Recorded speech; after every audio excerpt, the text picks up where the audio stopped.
What's up, everyone? Welcome into DodgerHeads, presented by DodgerBlue.com. My name is Jeff Spiegel. I'm joined by Daniel Starkand. This is the home for your 2020 World Series champion Dodgers. It's also the home for your 3-1 Dodgers as we're recording it. They just finished off a series victory against the Rockies. They lose the first, they win 3 in a row. Daniel, I know it's the Rockies, but 3 wins out of 4 feels pretty good. Yeah, absolutely. If you would have told me, before the series that we'd be taking 3 out of 4, I'd take that any day. I know, the opening day performance wasn't exactly what we were looking for, but yeah, you'll take 3 out of 4. And I'm a little nervous, I should say, because, we had a little issue last season with our live shows that for some reason the Dodgers would always lose the nights we planned on going live. And out of the 4 games, the one game we went live in this series, they lost. So I'm a little nervous for that, but I will say they did turn it around in the playoffs. So I think we're okay, but hopefully that doesn't become a trend. Small sample size, small sample size. No reason to reach. I think you could argue that once our post game show aired, they're actually undefeated since we've recorded a post game show. So I prefer to go that way. But yeah, I mean, we came on after the first game. Nobody's panicked, obviously, but Colorado, let's put this in context. The Dodgers take 3 out of 4 of the Rockies. Yes. Colorado is projected to be the second worst team in baseball this year. Aside from the Pirates, they had the lowest Vegas over-under win total, tied with the Baltimore Orioles. So yes, it was a road series, and yes, it's in Coors Field, but we'll temper expectations a little bit. But as you said, 3 out of 4 feels pretty good. But they lose the opener, and at that point, you're like, okay, can we split the series? You're not necessarily expecting to win 3 in a row, but the Dodgers rebounded really nicely. And I mean, of course, in the first game, you could argue they were the better team. They were just terrible with runners in scoring position, and so yeah, good for the Dodgers. They take 3 out of 4. Again, whether it's the worst team or not, if you win 2 out of every 3 or 3 out of every 4, you're going to be in really good position come the end of the year, and that's where we think the Dodgers will be. So we've got a fun show for you tonight. In case you're new, this is our new schedule. Daniel and I are going to record shows on Sunday nights, and then we'll post them on Sunday nights, Monday morning, something like that. And then we're going to go live towards the end of the week, either a Thursday postgame or a Friday postgame. In this case, it's going to be Friday. We've got the home opener on Friday, we think, pending COVID tests for the Washington Nationals. So that'll be the plan. We'll go live on that. So the plan is going to be similar to some of the shows we've done. We're going to do stock up and stock down as we have been. Just basically these Sunday shows are going to be breaking down games that have taken place in the 4 or 5 days previous. And then we'll do big deal or no deal as well, reacting. And then we'll get to some mailbag stuff at the end. So that's kind of the overview. I'll throw one more announcement out there because this is something exciting that we're doing over at DodgerBlue.com. If you check out my Twitter feed at Jeff Spiegel, I've got it pinned to the top, but we're currently doing a contest where all you have to do is subscribe to our YouTube channel. You can follow Daniel, you can follow me, you can follow Matt, you can follow Dodger Blue 1958. All of these get you entries into a contest we're running, and we're giving away 2 things. The first is a Dodger World Series hat. So it's an awesome hat. You can win this, as well as a Mookie Betts baseball card. That is awesome. I forget, I don't know the details exactly of that. All the information is there, but basically you enter to a chance to win a free hat, a free Mookie Betts card. And again, all you have to do is subscribe here and click the link to enter. So at Jeff Spiegel on Twitter, it's pinned to the top of my profile. Check that out. But with all that said, let's dive right in. Stock up and stock down. We've only got 4 games. We've been doing this in the spring training. So we're starting from a fresh slate. 4 games into this series, Daniel, let's talk about guys who are trending upwards and guys who are trending downwards. I'll let you start. Pick one guy. And by the way, Corey Seager, I know the Corey Seager fan, the bandwagon. Daniel's projecting a major slump, by the way. That's why he's not going to mention him here. He's projecting him to hit 400 this year, so he's going to have to drop way down from like 700 that he's hitting right now. But aside from Corey Seager, Daniel, who are some guys that have caught your eye so far this year? Yeah, honestly, for this segment, I feel like looking at the numbers, we could just do stock up all the hitters, stock down most of the pitchers. That's kind of what you expect at Coors Field. I bet all the Dodger hitters were stoked to start their season with 4 games there. Their slash lines for most of them are looking pretty nice right now. But for me, first one stock up, I'm going to go with Gavin Lux. He's looked even better than we could have hoped so far through 4 games. Not only, getting it done at the plate, he's had a lot of hits, a couple big hits when the teams needed it too. But he's also looked really good in the field. We saw in that the Trevor Bauer game, he helped preserve the no-hitter with that incredible play at second base. He played a flawless shortstop today, so he's looked really good on both sides of the ball. He looks like a young star in the making. I'm pretty sure one of your bold predictions was that he'd be an all-star this year. So, it's a good start so far. Yeah, I'm glad you mentioned the defense because I think, at spring training, we saw the hitting tool. And so, this segment is like exceeding or failing to meet expectations, right? So Right. a guy like might have super high expectations. We're not going to talk about Corey Seager every time because unless he hits for 700, like it's sort of like we expect that. But Yeah. Lux, I think offensively, we got to the point where we were expecting big things. But defensively has been the revelation. He's been flawless at second base. He's been flawless at shortstop. And not only that, I mean, he just looked so comfortable. The diving play he made behind second base was unbelievable. I mean, full extension. That wasn't one of those fake top 10 plays that you sometimes see and they slow-mo it. You're like, okay, that ball was like, could have been picked up, but like they went for the dive and didn't fully extend. I mean, Lux was fully extend, gets up, makes a great play. And even today on Sunday's game, there was it was like a slow roller, and Joe Davis and Oral commented on it, but he just kind of casually runs in, scoops the ball up, wrong foot, just throws a strike to first. I mean, it was just the casualness with which he made the play, I think, was what was so impressive to me. Because again, the context is this is a guy that had the yips last year, and there were questions about could he field, blah, blah, blah. The guy has looked fantastic. I had a stat written down as far as hard hit balls this year. In 16 at-bats for Gavin Lux, he's got 6 hard hit balls this year. So a great sign from him. I think he's hitting well over 300. So I'm with you. I mean, Gavin Lux, there's nothing more we could have expected out of him. He's meeting and exceeding every expectation to the point that it's like it's a disappointment when he's not in the lineup at this point. Yeah, having this guy batting, 7th or 8th in your lineup is just an embarrassment of riches for the Dodgers. This lineup's going to produce all year. So yeah, I mean, it's been cool to watch. It's been fun to watch him play because, like you said, there was a lot of uncertainty, especially, with the yips issue. We weren't sure what he was going to be like in the field. He struggled at the plate last year, and so far, going back all the way to the beginning of spring training, he's looked like a completely different player, which was the player we thought he was, right? Like he was not one of the best. He was the best player in minor league baseball in 2019. So yeah, it's good to see him getting back on track and off to a good start here. And that's the thing, right? Like, and we're going to get to lineup stuff. You mentioned him hitting 7th or 8th. I do want to talk about the Dodger lineups because there was one very weird one in the 4-game series we got to. Lots of guys getting rest. So we'll get to that in a moment. But you mentioned Lux was a consensus top 5 prospect. And you and I never gave up on him. I know in our conversations, it was sort of like last year was weird. Like anybody thinking that was going to carry over. He is playing like the prospect that he once was. And along the same lines with my stock up, I'm going to go Julio Urias, another guy who is a consensus top 5 prospect. Yes, his was a little further away. 2016, 2017, I believe, was when he was peak prospect status. The guy's 24 years old. He starts today, the number 4 starter. And just a guy, I mean, yes, he closed games last year, so that was sort of the narrative in the playoffs of like, oh, he's a great reliever. Should he be the closer? And I know you and I have had conversations on here where it's kind of like, let's not forget that this guy's really, really good as a starting pitcher. Yes, he's kind of the forgotten guy because you had Kershaw, Bauer, Buehler, and then it was like, okay, well, Urias is getting slotted in, and then David Price, former Cy Young, and Gonsolin and May were the hot prospects. And it was kind of like Urias was penciled in, but he's probably the least talked about guy. The start that he had today on Sunday, unbelievable. 7 innings pitched, 3 hits, 6 strikeouts, 1 earned run. There's a lot of asterisks that I think go with that. It's the first time he went past 6.1 innings in any start in his career. He gets a full 7.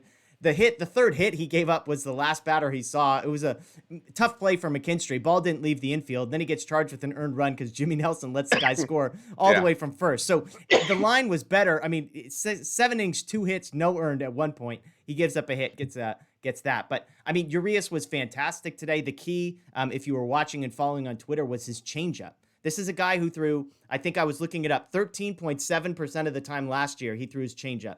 Today, he threw it 30% of the time. The Rockies were 0 for 11 against his changeup, a 47.1% miss rate, and 4 strikeouts. The guy was as good as I have ever seen him look, and he's 24. Like, he's 24. His prime is not, like, right now, and unbelievable stuff from Urias today. Yeah, I mean, he was awesome. Like you said, he pitched into the 8th inning for the first time in his career, and that changeup, that's something we're not really accustomed to seeing with him. You said he throws it 13% of the time. That's not a lot at all. He threw it a lot more today. So it's pretty clear that was a pitch he was working on in the offseason. And I tweeted, and I was kind of joking, but kind of not. I was like, it's honestly like not that crazy to say that since the beginning of September of last season, Julio Urias has been the best pitcher in all of baseball. When you take into account not only what he did today, not only how he ended the regular season last year, but his postseason run was incredible. I don't have the numbers in front of me, but I bet if you went back to the beginning of September, that was kind of when he started turning things around. I remember, last year, his first few starts of the season, we were like, all right, like is Julio going to figure this out? He wasn't great. He wasn't bad by any means, but he wasn't anywhere close to what he is now. And he kind of started figuring things out when he tweaked his breaking ball a little bit last year. And that's been unhittable. And now he adds this changeup to the mix too. I mean, it's just not even fair. He looks great. He looks like another guy who could be, in the all-star mix if he continues this. Yeah, absolutely. Just going back and trying to look up those numbers. I mean, so September and October of last year, he threw 28 innings, 2.89 ERA, 173 batting average against, and then you carry that into his postseason performance, 23 innings, 1.17 ERA. So yeah, I mean, you're talking about a guy that over the course of 50-ish innings has got an ERA somewhere in the low twos. Absolutely ridiculous stuff from Urias. And again, I mean, I just keep coming back to it. Sometimes a guy pops up and puts out a performance like this, and you have to kind of temper expectations. Like, I don't mean to throw anybody individually under the bus, but like when Ross Stripling would have a great start, it was like, hey, good stuff for Ross Stripling, but you were never expecting it to continue. Like when Ross Stripling made the All-Star game, you're like, hey, amazing, great story, good for him, but it was never like, oh man, this guy's going to be an ace, a number 1, a number 2, a number 3 starter for the next decade. Urias has all of the stuff that you're looking for. First of all, he's left-handed. He has a great fastball. He's got a great breaking ball. If he adds an unbelievable changeup, and that's what we saw today. It wasn't just like, oh, now he's got a usable third pitch. It was like, is the changeup actually his best pitch now at this point? It might be the way it looked today. And so if you bump everything else down a level, right, or even just add a really, really good third pitch, again, he's 24. He's about to turn 25 in a few months. Really impressive stuff from Urias. And, not to mention 2 out of the 4 Dodger pitchers this week, starters, were not great. One of them was pretty bad. One of them was like, and the other 2 were really, really good. So I think it was positive for him and good for him too, because there's been lots of chatter, I'm sure, around, not within the Dodger clubhouse, but like, hey, why isn't Tony Gonsolin getting that spot? Why isn't David Price getting that spot? Well, Urias showed it today that he probably is closer to the top 3 starting pitchers in the Dodger organization than he is sort of those next 3 after that. So Urias, an easy candidate for stock up for me. Anything else you want to add or just go into your next stock up? Yeah, just real quick before I do that, I just want to say I feel bad for the Rockies hitters this weekend. Like they get arguably the best pitcher of the generation in Clayton Kershaw on opening day. They actually hit him pretty well, won the game, probably feeling a little good about themselves. But then the next day they get the reigning Cy Young winner and Trevor Bauer, who takes a no-no into the 7th. Then the day after that, you get arguably, the best big game pitcher in the game in Walker Buehler, who wasn't at his best, but was still really good and pitched into the 6th inning and pitched really well. And then, after those 3, you're like, all right, like, can we at least get, a bit of a rest here? Nope. You get Julio Urias, who's might be the best of the bunch at this current moment. So feel bad for the Rockies and other teams across baseball. They're going to have to see that, pretty much every series. And even if you don't, even not those 4 guys, then you get the 5th guy. It's Dustin May throwing 100-mile-an-hour bowling balls at you. So there's no breaks in this Dodger rotation. It's going to be a lot of fun to see them, compete on a night in and night out basis. Okay, my second stock up. I'm gonna leave you one that I know you want to talk about. So I'm gonna go with Corey Knebel here.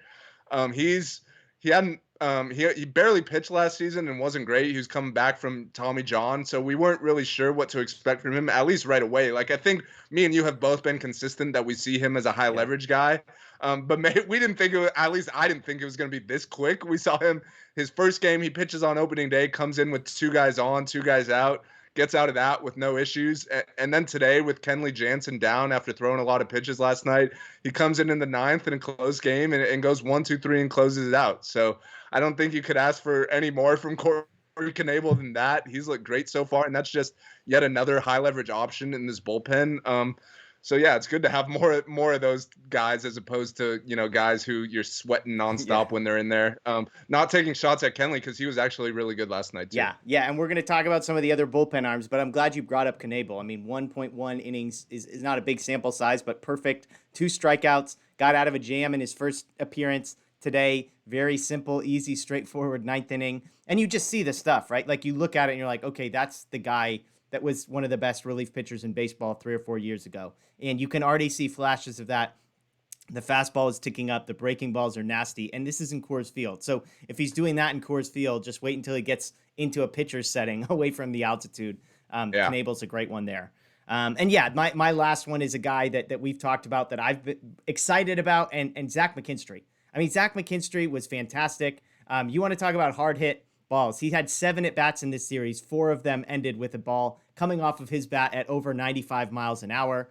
He had the inside the park home run, which it almost feels cheap to call it an inside the park home run because the ball was over the fence. I mean, it was a great defensive play to keep it from being a real home run. He had a big double today. He was the only guy to get a hit off of Austin Gomber, who, I mean, couldn't throw strikes, but when he did, the Dodgers couldn't hit it, apparently. He had a huge double today. So he had a double in the first game. I mean, he's just been fantastic. And again, playing all over the place, second base, in the outfield. I think they might have said he's playing second base tomorrow, but I just really impressive. I mean, he's a guy that I had kind of quietly been saying, because I know Kike Hernandez is a popular figure, saying like, I actually think McKinstry's better than Kike Hernandez. Like, I'd probably take, if you gave me the choice between the two, everything else aside, I'd probably still take McKinstry because I like the bat that much. And it's just been fun to see him settle in and make solid contact. And he's smashing the ball all over the place. So really excited for him and for the Dodgers to have found a guy like McKinstry.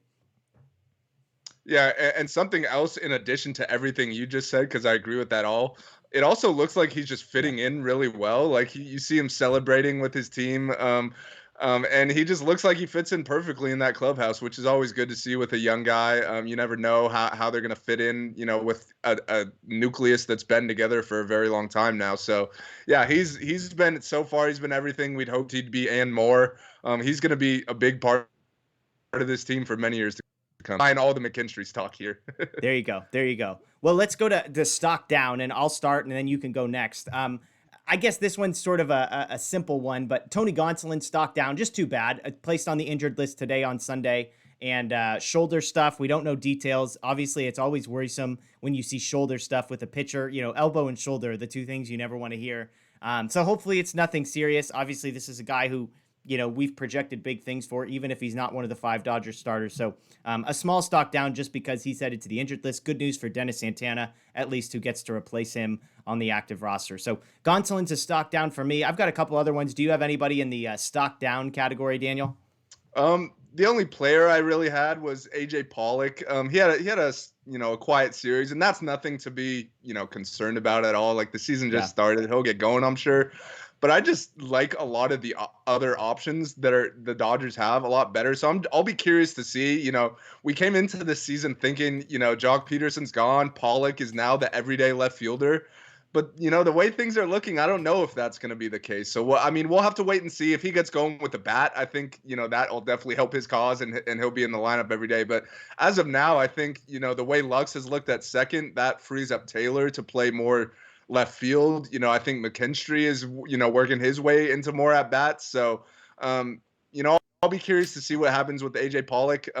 But yeah, hopefully he starts hitting soon. Well, and let's go that route. We had a question from Rolo H88 on Twitter, sending in a mailbag question, which, by the way, anytime you want to send those, you can find me and Daniel on Twitter. Our handles are below, DodgerBlue1958 as well. But he said, hey, at what point do we start rethinking the Pollock decision? And that can mean a lot of things. Obviously, they signed him, so he's under contract. It is what it is there. Yeah. But this decision to kind of say, hey, he's our everyday guy. And I pointed out on Twitter, let's not forget, this is a guy who had 16 home runs in 55 games last year, had one of the best home run per at-bat rates in all of baseball.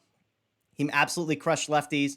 So, let's not overreact to 4 games. But the flip side is, to your point, like if Gavin Lux is deserving to be playing every day, then all of a sudden Chris Taylor needs somewhere to play, and Zach McKinstry needs somewhere to play, and these guys, Edwin Rios, needs somewhere to play. Now, the reason I wouldn't be too concerned if I was AJ Pollock is because while he hit 143 in these 4 games, I mean, Chris Taylor only hit 222, so he wasn't exactly crushing it. Edwin Rios did not look impressive at any point in that series. We'll get to Matt Beatty a little bit later. So it's not like these guys who maybe would be challenging him. It's not like Chris Taylor was like 7 for 10 and just absolutely hitting the cover off the ball. But the flip side is, Taylor's a better left fielder defensively than AJ Pollock is. We haven't seen enough of McKinstry to know what he's out there, but he's probably at least as good as AJ Pollock. AJ Pollock is not a plus defender in left field anymore. We saw kind of a play today where he tried to snag one. Tough play. I mean, the low fence would freak the heck out of me if I was a left fielder or a right fielder running full speed at those. But you could just see, the mobility was a little bit limited. So we'll play it by ear, but I definitely agree with you that it's kind of something to watch, because if Lux continues hitting, they're going to have to find at bats for these other guys, and it's not going to be at second base. It's not going to be at short. It's not going to be at third base. It's not going to be first base. Left field's really the only spot for any of these guys to pop up. Yeah, and something we've talked about on the show before is just on the Dodgers opening day roster, their bench is basically full of lefties. Yeah.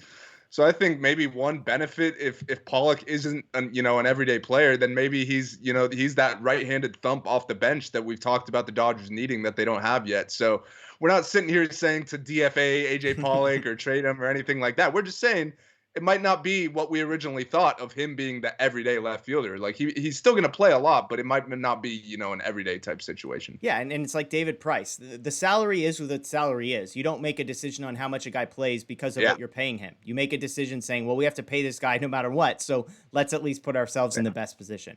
A couple other stock downs for me. I mean, just the back end of the bullpen, aside from Knebel and aside from Jansen, Gonzalez, Nelson, Treinen. Not a great start to the series. Nelson made 2 appearances. Gonzalez and Treinen just 1, but that group 3 innings, 6 earned.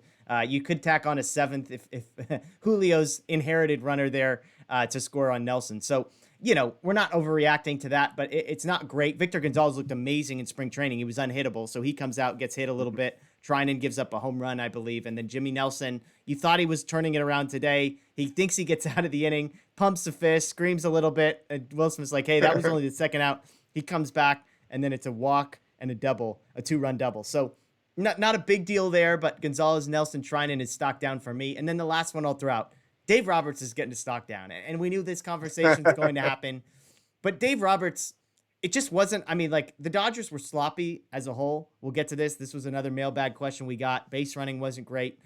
All sorts of things. Defensively, there was a miscue in the first game by Seager. But I just thought Roberts was kind of all over the place. It felt inconsistent at times. I tweeted last night, on one hand, you're giving all these guys a rest. Seager, Bellinger, Mookie, all these guys have already gotten a day off. Turner, great, that's fine. Whatever you want to do. And then on the flip side, he says, but Kenley, go get me 5 outs for the first time in a regular season game in a long time. We're coming off of spring training.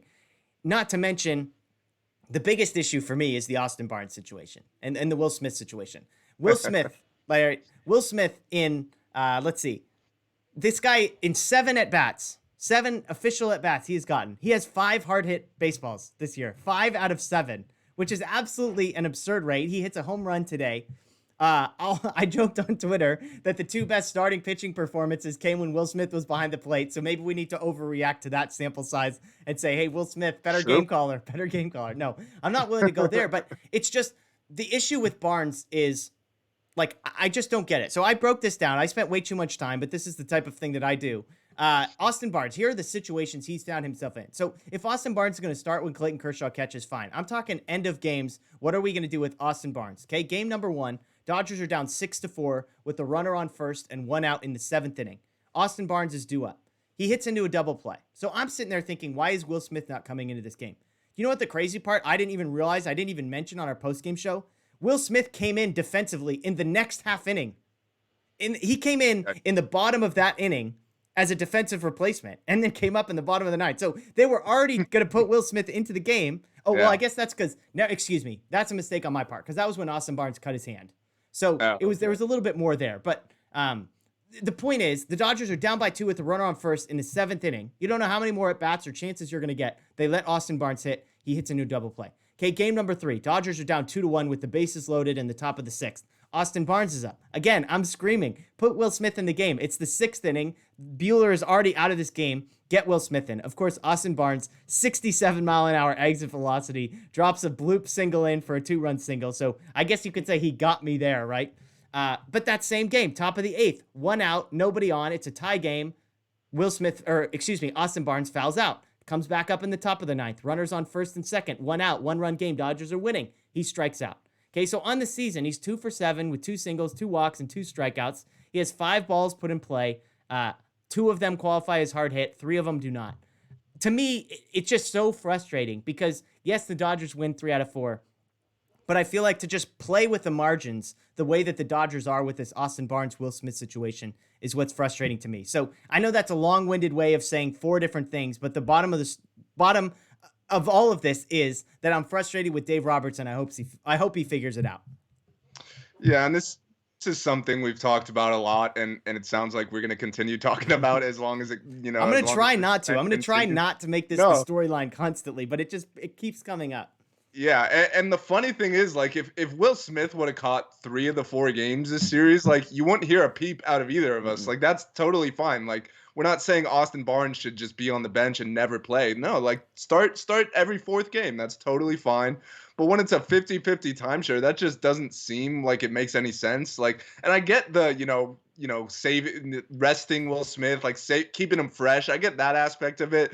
But at the end of the day, he's like 25 years old, whatever he is. Like, he's not a guy who needs to only be catching 50% of the time to save his legs or anything like that. Like, that's not the case here. So I think 3 out of 4 would be perfect for me.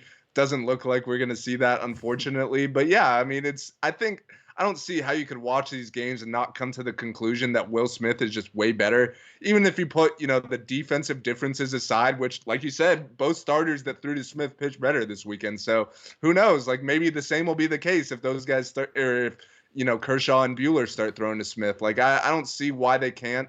And I don't see why the regular season isn't a time to, get more comfortable with that, because I don't want to go into the postseason once again and have a 50-50 timeshare, especially without the DH this time. Like, last year was fine because Will Smith was still in the lineup with the DH, but now before the World Series, there's not going to be a DH. So I'm with you here. I'm sure people are going to get annoyed hearing us talk about this so much, but I feel like they have to agree as well. Like, anyone who's watching these games, like, has to be thinking what we're thinking.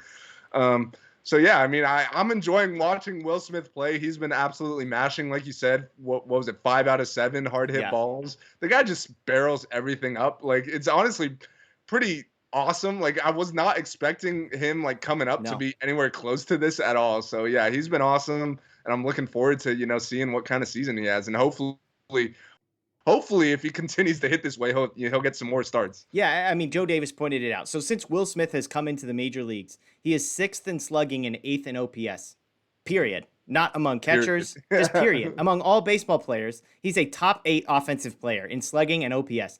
And to think that he is being replaced every other day by a guy whose weighted runs created, which 100 is average, Austin Barnes is like 10 to 12% below average offensively as a player. Yes, I know defensively it is what it is, but I mean, I'll also point out Barnes was not great defensively in the first game, whether as a pitch framer, whether as like keeping the ball in front of him, whatever. So we'll continue to see. I'll throw, and the other thing, which we talked about on the show the other day, the solution to all of this is just to put Keibert Ruiz on the roster to take Matt Beatty's spot.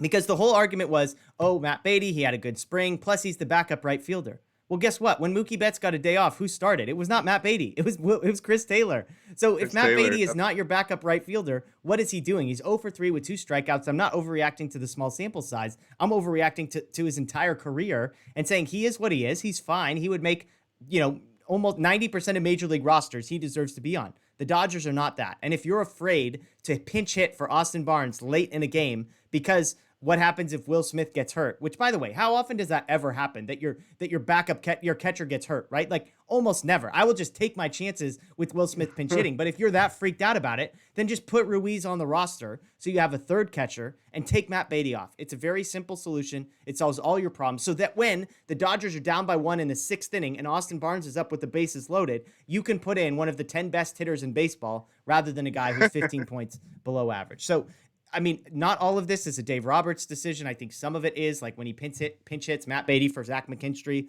on day number 1. But there's some frustration there. And normally the Roberts frustration is for his bullpen and yada, yada, yada. No real issues there. I mean, again, the Kenley thing didn't make any sense at all to me. Like we're resting some guys and stressing others.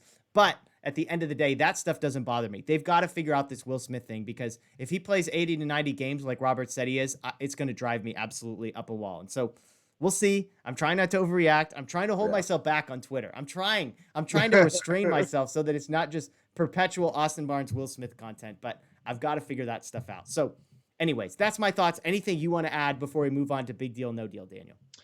Just real quick, one last stock down. I'm going stock down Coors Field here. I just can't stand that place. That's the worst place you could possibly start the season with 4 games. Luckily, outside of the Gonsolin issue, the Dodgers seem to have gotten out of there healthy. None of the pitchers were overworked, which is good. But this was probably the weirdest series like the Dodgers are going to play all season. Like, we had balls that went over the fence that were homers. We had or that weren't homers, I should say, balls that didn't go over the fence that were homers. We had a cat. We had fountains going off. Like, this was just such a weird series, and I'm just glad it's over and the Dodgers got out of there with 3 wins. Yeah, it's weird. As beautiful of a place as Denver seems, like Coors Field is, there's no stadium that any Dodger fan, like, put us anywhere else in the country. Coors Field is the last place that we want to be. I heard rumors that maybe it was going to be in contention for the Major League All-Star game. So hopefully that's not the case. Why would anybody want to send their players to Coors Field to play for a few days? So we'll see what happens with that. But let's move on to big deal, no deal. And just a few line items here. And again, for those new, it's just a segment where I throw a data point, whether it's a quote or something that happened, and we just discuss, is this a big deal or not a big deal? So we'll start with something I've alluded to, the lineup shuffling. 4-game series right at the beginning. Mookie Betts is sitting out game number 3. Corey Seager and Cody Bellinger are sitting out game number 4. I laughed when I saw the lineup for game number 3. I'll read it off to you here real quick. Gavin Lux batting leadoff. Seager second, Chris Taylor third, Bellinger fourth, Muncy fifth, Pollock sixth, Rio seventh, Austin Barnes eighth. So big deal or no deal that the Dodgers are already going to a rotation of guys and giving guys a day off? I don't think it's a huge deal at all. I don't think this is going to be something that's like a theme for the whole season. Like, I don't think we're going to be seeing Mookie and Belly and Seager getting, one day off every 4 games. But I think at the start of the season, it makes sense. Like, in spring training, guys weren't playing 3-4 days in a row. So they're still kind of building up to where they need to be. And also you got the Coors Field factor. Like, there's a big injury risk playing at the altitude there. So it's good to get everyone a day off. And also just the fact that the Dodgers have so much depth. Like, no, the lineup you just named is not their best, not even close. That's not even their B or C lineup. That's probably like their D or F lineup. But they still won that game, right? Yeah. Like, they didn't hit the starter. What's his name? John Gray. He pitched pretty well, good.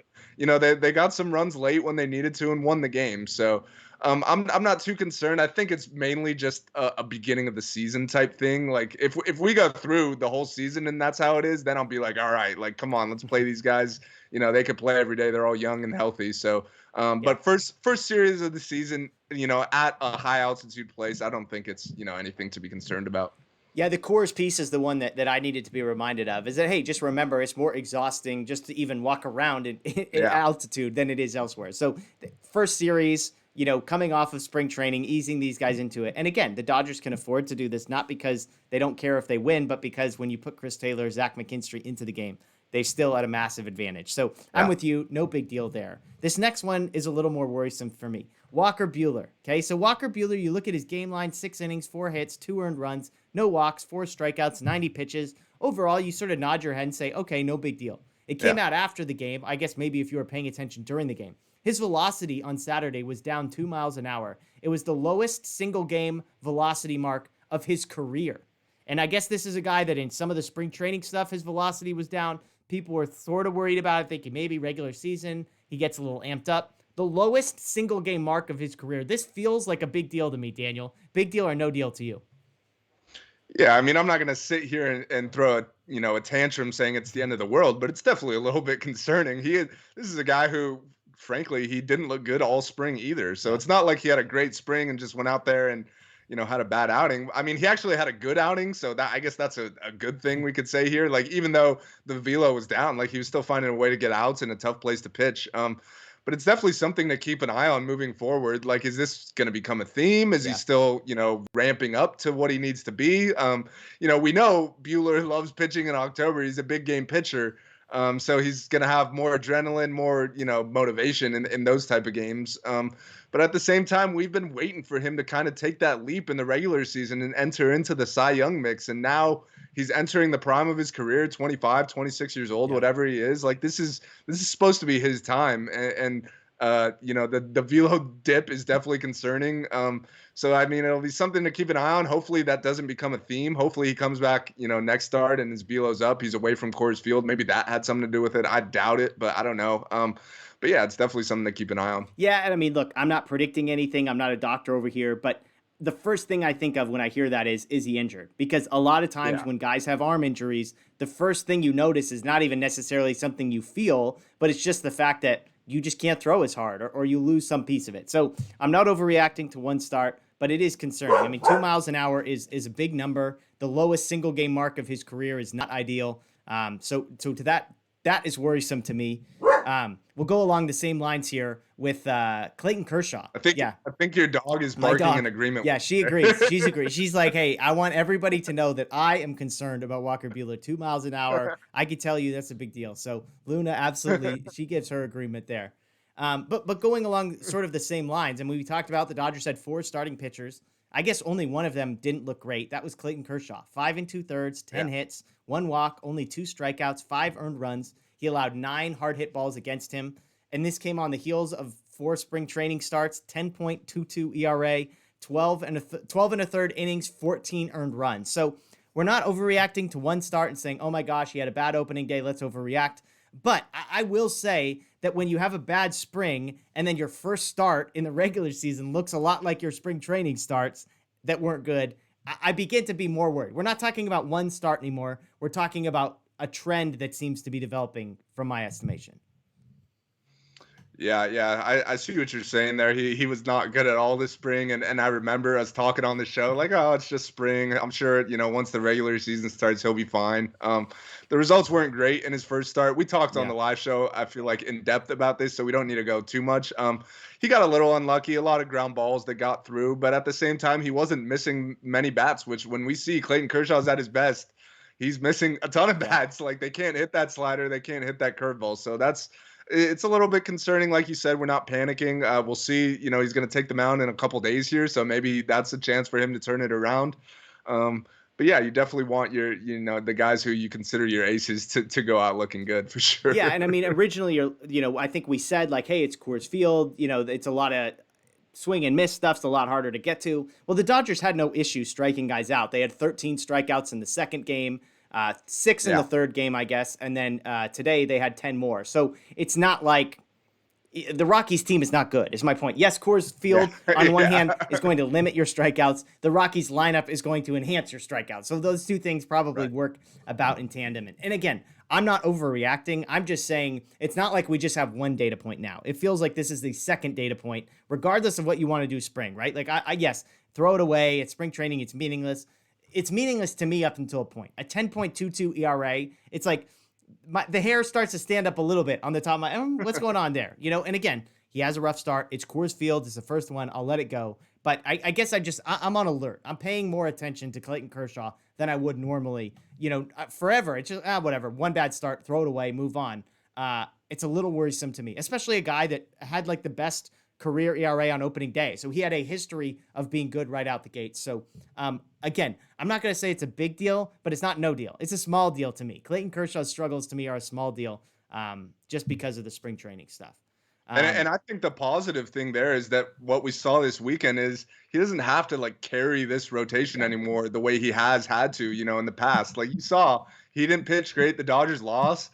But look who they had on the mound the next 3 days, like guys who you could arguably say are all better than him right now at this current time. So I think that's just a positive sign that even though if 1 or 2 guys in the rotation aren't looking great overall, as a whole, it's still the best rotation in baseball, and they're still going to win this team, so many games this season. Absolutely. Last one here, and this is more of a personal question for you. Kenley Jansen, 1.2 innings pitched, no hits, no earned run. 1 walk, 1 strikeout. Big deal or no deal for you that Kenley Jansen gets a 5-out save in his first appearance and looked pretty good? Yeah, I mean, I think it's a big deal. He looked really good. And similar to the point you just made with Kershaw, like this is also an extension of the spring, right? Like it wasn't like he had a bad spring and then came out and had 1 good outing. And it's like, oh, like we don't know what to think here. But he was dominant pretty much all spring. He was striking out a ton of guys, and then comes out in his first appearance of the year and in a high leverage type deal. They needed 5 outs from him. Well, I shouldn't say they asked him to get 5 outs. They probably could have put someone else in there to get a couple outs, and he would just pitch the 9th. But that's not the route they went with. He came in, he got all 5 outs, and he looked good doing it. He was never really in trouble. I feel like we've seen Kenley work himself in and out of trouble a lot of the time, but he was pretty much in complete control. So yeah, I'm looking forward to seeing more out of him. Can he keep this up, or is it a flash in the pan? We'll see. Yeah, it was interesting because Joe Davis mentioned on the broadcast that one of the things that went wrong last year for Kenley Jansen was his control. And there were some people saying, hey, well, control's never been Jansen's thing. And the truth is, if you go back to like 2016, 2017, I think it was 2017, he had that year where he had 80 strikeouts and 8 walks, a 10-1. Yeah. So, I mean, to say that control was never his thing is misleading, because that was the strikeout to walk thing was arguably the most impressive deal about him. And obviously that has creeped up. And I hadn't put it together. But when I watched him in spring, he was just throwing a ton of strikes. He had like 2 almost immaculate innings, in his first 2 appearances. And so I think that's a big deal. Now, he had a walk in this one, which isn't ideal. He only got the 1 strikeout, but his stuff, the velocity was good, the movement was good, and he was just missing bats. And again, CJ Cron had that ball that he smashed out to left field, and the announcers, Joe Davis and Oro, who aren't there, they immediately react like, he got a hold of that one. And it turns out to be like a routine fly ball. And I tweeted, this is the Kenley Jansen of the last 12 months. It's a guy who, for whatever reason, people just can't barrel the ball up. Yes, it looked clean, but because it's a bowling ball or whatever it was 93 miles an hour. It's not even a hard hit ball, even though it looked like it was. And so, again, tempering expectations. We both know I'm high on Kenley Jansen. I'm not expecting him to be the best relief pitcher in all of baseball, but I was encouraged. 5 outs, that's a lot to ask for any reliever at any point in the season. To ask it of him in Coors Field in the 3rd game of the season, and for him to perform like he did was really, really impressive. So a good news, I think, for the Dodgers. I'm not going to say it's a big deal because I don't want to overreact to any of the small sample size stuff. But again, continuation, like you said. So I'll throw one more at you. Corey Seager, big deal or no deal that he's doing what he did. 12 at-bats, 8 hard hit balls this year. I think he's hitting about 700. Big deal or no deal to you that Corey Seager is on pace to break the major league record for batting average? This is no deal at all. I feel like this is just what we've come to expect out of him. I tweeted the other night, like, I'm honestly at the point where I'm surprised when he gets out as opposed to, getting on base. But yeah, he looks as locked in as can be. He's looked great all spring. My MVP pick is looking pretty good so far. I mean, it's only a weekend, but this is a guy who we've seen what he could do for an extended period of time as long as he stays healthy. Absolutely. Well, before we move on to preview the week ahead for the Dodgers, I was looking up how many hard hit baseballs guys have had so far this season. Some good news and some bad news in there. I was excited to see Max Muncy has 6 in 16 at bats, which is encouraging. Mookie Betts kind of right where you expect. How about the highest percentage on the team goes to Clayton Kershaw in 3 at bats. He had 2 hard hit baseballs, so shout out to Clayton Kershaw. Yep. Some guys struggling. AJ Pollock just 2 in 14 plate appearances. Chris Taylor just 1 in 9 plate appearances. So those guys are both hitting 222 and 143 for Taylor and Pollock. So Austin Barnes 2 hard hit balls and 7 at bats. So overall, not a ton there, but just to see, McKinstry's numbers crazy, Will Smith's crazy, Corey Seager's stuff is crazy, and then Clayton Kershaw just dominating things with the bat. So maybe a hidden advantage. Maybe that's our next segment, is a hidden advantage that Clayton Kershaw gets to hit for the Dodgers because he's an elite hitter. Maybe he spent too much time in the batting cage and not on the mound. Come back next week to hear us discuss that. No, I'm just kidding. But so good news. Dodgers win 3 out of 4. In Oakland this week, he won't be hitting. Fair. So, yeah, he'll have to put the bat down. Can we mess with the rotation? Maybe get him to the home one so we get some at-bats from him against the Nationals. We'll see. But let's do that. Let's close out the show by talking about the week ahead. The Dodgers travel to Oakland to play the A's. The A's coming off 4 straight losses to the Astros, in which they got outscored 35-9. They allowed 8 or more runs in every game. They scored 2 or fewer in 3 of the 4 themselves. Not a great start for the A's, who are historically always a pesky team, always, right on the fringe of the playoffs. So not a walkover there. Some matchups. Former Dodger legend Frankie Montas gets the start against Dustin May. Kershaw and Bassett the second game, and then Luzardo. Those are the. I guess I'm missing one of them here. Is it a 2-game series? Just a 2-game series. So Montes and May, I think it's and then 3. okay, Monday, then I'm missing Tuesday, one of them. Wednesday. Okay. Yeah, I got you. Oh, Bauer versus Luzardo. Excuse me. Bauer versus Luzardo is game 3. So, obviously 3-1 Dodgers, 0-4 A's. You're not expecting the A's to be nearly as bad as they looked against the Astros, but what are you looking forward to in this series? Yeah. When I saw that run differential from the Astros series, I guess you could think one of two things, like, oh, these guys are really bad, like they just got their butts kicked, or stuff happens. It's baseball, and they're coming in, pissed off against the Dodgers. Yeah. So we'll see which one of those two it is. But yeah, the A's historically, they're always a team that's going to compete.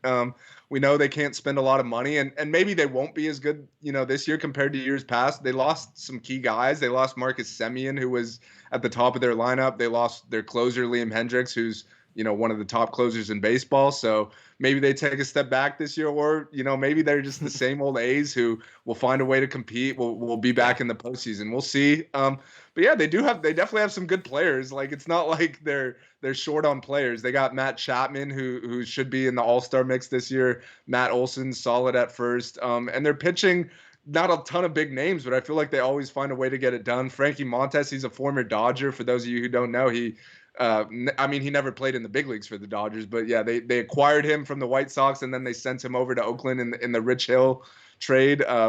So far, I mean, you left out the other guy that came over in that trade, Daniel. Oh, we don't name that guy. Yeah, that guy's out of baseball, by the way. No one picked him up this offseason. No huge surprise there. But yeah, Montes, I feel like he's been kind of a mixed bag. Like, he's had some good years, a lot of good starts, and he's also gotten rocked some. So we'll see how that goes. I'm excited. We'll get the DH back for a few games. I think Dave Roberts said Max Muncy's going to DH the first game. He was believe it or not, Max Muncy was the only Dodger to start in all 4 games this weekend. So he earns a much needed DH night on Monday, and then Tuesday Justin Turner will DH. Okay, well, which is in some ways disappointing, because I mean, I hope that those are the times where if we got the DH, that's when you let Austin Barnes catch. It's like, forget the rest of this. Like, that's when you let Austin Barnes catch. But maybe Will Smith is planning on catching both of those games, and maybe he'll DH the third. But yeah, you kind of hinted at it. I mean, I think the headliner is the pitching. Dustin May, we got our first chance to see him as sort of the cemented 5th starter for the Dodgers, and then we get Kershaw again, and Bauer, who we didn't even mention, by the way, took a no-hitter into the 6th or 7th inning. So that somehow that doesn't even scratch the headlines. He obviously gives up a couple runs there at the end, but we almost had an emergency live show. We were talking about it in the 6th inning, but yeah, that went south pretty quick. I know. I don't believe in jinxes, so I take no credit there, but I did start texting some people like, hey, so just in case something crazy were to happen tonight. But I mean, I think the headliner is May, right? Like, we get our first chance to see Dustin May. Yeah. He's obviously looked a lot better this spring.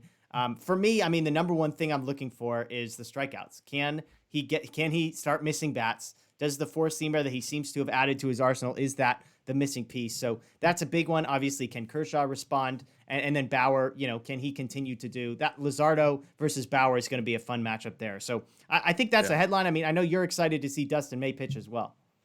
Yeah, absolutely. I feel like he's kind of, I don't want to say he's on the hot seat by any means, but I feel like the Dodgers have so much starting pitching depth that, like, if he has a few bad starts, then they could conceivably make a move. I mean, I know Tony Gonsolin's injured right now, and it's a shoulder issue, so who knows when we'll see him. But and David Price didn't look great. Jimmy Nelson hasn't looked great, but it's still really early. So, and I think Dustin May, I think he's going to pitch well. I'm expecting him to go out and do what he does best. And I think you hit the nail on the head there with the strikeouts. That's the key for him, is if he could start missing bats with his stuff, that's a pretty good pitcher then. Yeah. I mean, he's already good when he's not missing bats. So if he could add, start throwing more high fastballs, more breaking balls to miss some bats, then we could be looking at, the future ace of this team. So yeah, I'm very much looking forward to Dustin May. I also got him in our fantasy league, as we talked about. So that's should be a big one for me. Julio gave me what I needed today. A nice little win for me. So that was a good start. And now we got D-May tomorrow. Love it.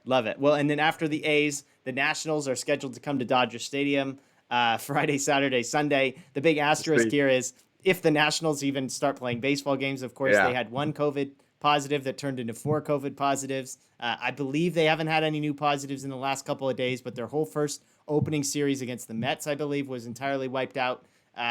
And then I believe they're supposed to travel to Atlanta to play, and that's in question. And so as we get closer, we'll see. I mean, the positives started coming out on Thursday and Friday. If you track some of the quarantine stuff, I mean, usually it's like 10 days, at least 7 days, which would put them past Friday. So I don't know what will happen in that series. Obviously, the excitement of that is the Dodgers are supposed to get their rings and do a whole ceremony, I believe, on Friday night in Dodger Stadium with some fans in the crowd. So we'll see what happens there. We have nothing on the Nationals. Scherzer hasn't pitched. Soto hasn't hit. We don't know who's sick or who's not sick and what all of that means. But we'll see there. So, I mean, we're hoping, fingers crossed, we get to see a ring ceremony and all that on Friday. We would do a live show, but we'll stay tuned there.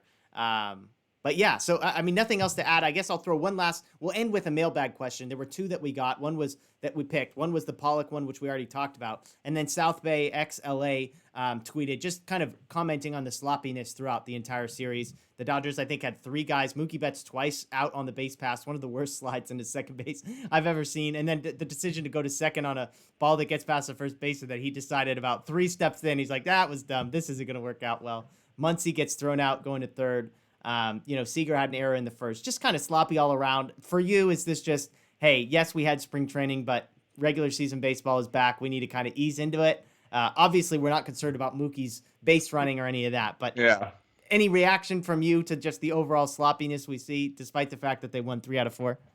Yeah, no, let's just hope they're getting all the kinks out of the way now. They definitely were sloppy, which is not something we're accustomed to seeing with them. So, yeah, I'm hoping it's just a case of season just started. We need, we got to get into a rhythm here. And then, once we do, we'll be fine. I'm not overly concerned. We've seen when this team could lock in, they're about as fundamental as any team in baseball. We saw in the postseason, they were stealing runs on the base pass, and also they were getting outs from other teams on the base pass. So that's what I expect in the long run. But yeah, it was sloppy series for sure. So I'll take the 3 wins, all things considered, for sure.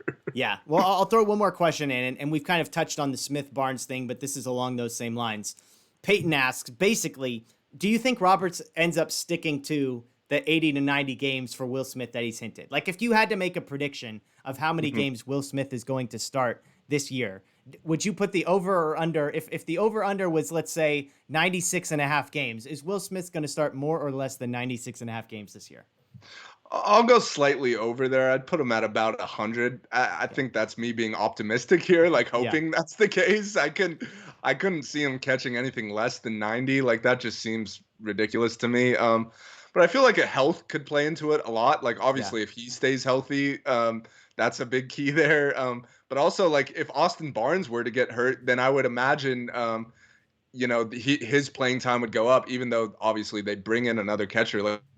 Like they'd probably just call up Keibert Ruiz. But I would assume that Will Smith would essentially become, the everyday guy if that were to happen. So I'm counting on something like that. Maybe Austin Barnes misses 2-3 weeks and Will Smith catches, 80-90% of the games during that time. But yeah, I just don't see him. I think he's going to hit enough to stay in the lineup, right? Like, if the guy's mashing the way he does, then you're going to want to pencil that name into the lineup more. So maybe that's just me being optimistic, but we'll see. Yeah, because 96, right? I didn't even think when I made up that number, but 96 is playing 3 out of every 5 games. So if it is this sort of thing where it's like he's Kershaw's catcher and he's Buehler's catcher, and then Will Smith gets everything else, that's 3 out of every 5. It puts you right about 96. Of course, maybe you throw 4 or 5 extra designated hitter type appearances in there. Right. And again, we're talking starts because him coming in the 8th inning for 1 at bat is not what we're really after here. But it'll be something to monitor, because also it's worth saying, like, if he's Kershaw's catcher and Buehler's catcher, those are the guys that are pitching in the postseason. Being Dustin May's catcher in the regular season is great, but what happens when you're in a 5-game series and Bauer, Buehler, and Kershaw are the only 3 guys that pitch? It can't be that Austin Barnes is catching 4 out of those 5 games. So that's the concern for me, is that, okay, if you want to rest him, that's fine. And I understand in theory the idea of, like, hey, personal catchers, that kind of thing. But like, at the end of the day, Will Smith needs to get comfortable catching Kershaw and comfortable catching Buehler, and it needs to happen. You hinted at that. So, I mean, I think the optimist in me says over as well. Like, at some point, this is going to become so obvious to Dave Roberts and Andrew Friedman, maybe more so, that it's just like, hey, we've got to figure this out. Like, Buehler can't be pitching to Austin Barnes every time. It's just not going to happen. Kershaw, he's the old guy. He can do whatever he wants, but Buehler needs to start learning. to pitch with Will Smith. So we'll see what we think there. So but that'll be a less fun one, I think, for me to monitor throughout the season than some of this other stuff. So definitely. Well, hey, the Dodgers are 3-1. That's the exciting news. They win 3 out of 4 in Coors Field, which is never an easy thing, even if the Rockies are one of the worst teams in baseball. As we said, they go travel to Oakland and then get a home series against the Nationals. We hope this weekend. So be sure to join us Friday for a live post-game show. We're going to go live right after the game. So 4:30, somewhere in there, whenever the game ends.